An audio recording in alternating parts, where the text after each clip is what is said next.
La situation dans la région de la Boucle du Moun, qui est une région forte de 1042 villages et 47 départements, 6 provinces, la situation n'est pas alarmante. Ça, il faut se le dire. Il faut partir du constat que je suis arrivé en 2022 dans une région où il était même difficile d'aller à 10, 15, 20 kilomètres. Et beaucoup de localités, il ne pouvait même pas venir à l'esprit de quelqu'un de se rendre dans certaines localités. Ça veut dire que le premier des droits civils, qui est la liberté d'aller et de venir, était un droit qui était totalement compromis parce que certaines localités étaient carrément assiégées par les turiféraires de la violence qui les occupaient jour et nuit.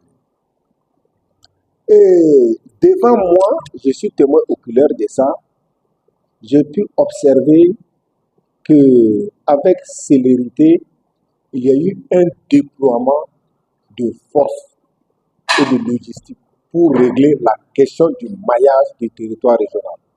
Je prends quelques exemples. Quand je suis arrivé dans la région de la Boucle du Moun, on ne parlait pas de bataillon d'intervention rapide. Aujourd'hui, dans la région de la Boucle du Moun, nous avons 3 bataillons d'intervention rapide. Le premier bataillon d'intervention rapide, qui est le BIR 10, est arrivé à Didoubou. Ensuite, il y a eu le 18e bataillon d'intervention rapide qui est à Solenzo, dans les Banwa. Et dans cette semaine-là, il y a eu le 23e bataillon d'intervention rapide, tant attendu, qui était réclamé depuis belle lurette à Corée-Acri, qui a atterri donc à Touma. Vous voyez, c'est extraordinaire. Mais avant ça, il y avait donc le 52e régiment d'intervention commando qui a été créé et qui a rejoint Tougan, et le 53e qui a été créé au même moment que le 52e qui a rejoint donc la COSI, Mouna.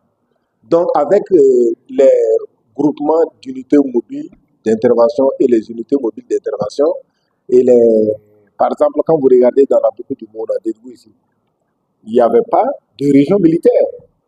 Mais le chef de l'État a corrigé tout ça. On est parti à une situation antérieure.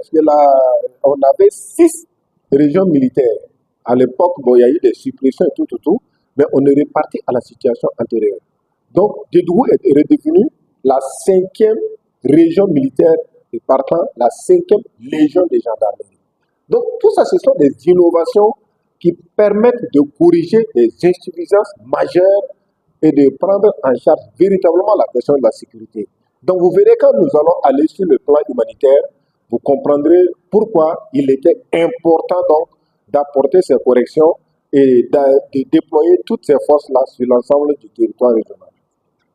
Monsieur le gouverneur, en dépit effectivement de ces grands efforts qui sont fournis par les forces combattantes sur le terrain, vous l'avez dit, la situation n'est pas aussi alarmante que cela, mais on constate quand même que ça et là, il y a toujours des incidences sporadiques qui vous sont donc signalées. Au nom d'une vie fauchée, c'est quand même dramatique.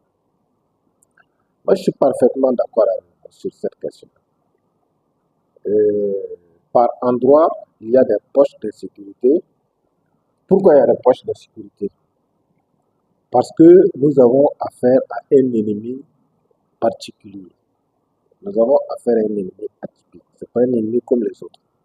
Si vous voulez, un ennemi invisible ou un ennemi qui organise son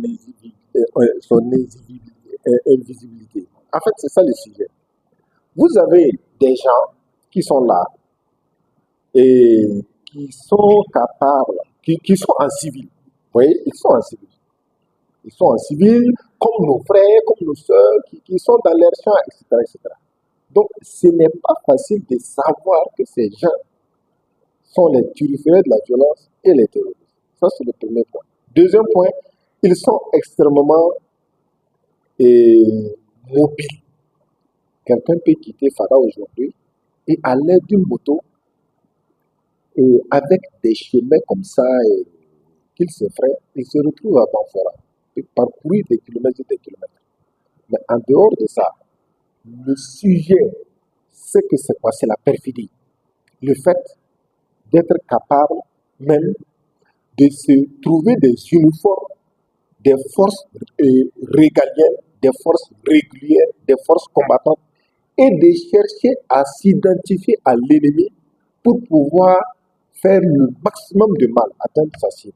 Vous voyez, ces choses font que la lutte contre le terrorisme, ce n'est pas une chose facile. On n'a pas affaire à une armée régulière d'un pays comme ça, où les gens s'identifient par l'uniforme de leur pays.